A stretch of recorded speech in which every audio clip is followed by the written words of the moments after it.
Најавите за бомби секојдневица, повторна закана за поставена експлозивна направа денеска целеше кон седиштето на Македонски пошти и повторно станува збор за лажна дојава. Хибридните напаѓачи и денеска немирува околу 14 часот и 30 минути на електронската адреса било упатено закана дека има поставена експлозивна направа овде во Централната пошта на Република Северна Македонија.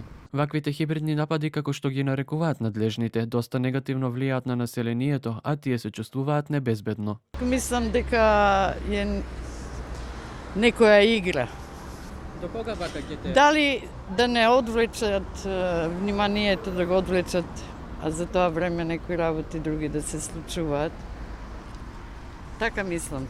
Сметам дека не е безбедно, што ми е бомба, треба да се биде предпазлив и внимателно. По добиената порака на мејлот, полицијата излезе со своите тимови за антитероризам да ги направи потребните проверки. Направени се сите потребни проверки по добиена порака на електронската адреса со закана за поставена експлозивна направа и утврдено е дека станува збор за лажна пријава. Дојавите за бомби ја бомбардираат јавноста, особено во Скопје, а освен училишта со вакви закани се имаат соочено државни институции, транспортен центар, хотел и полициска станица, а денеска и пошти. До денеска се лажни, но јавноста постојано предупредува, тоа не треба да ги опушта надлежните. Мора да се откријат испраќачите на законувачките пораки кои создаваат секојдневно страв, стрес и паника кај населението.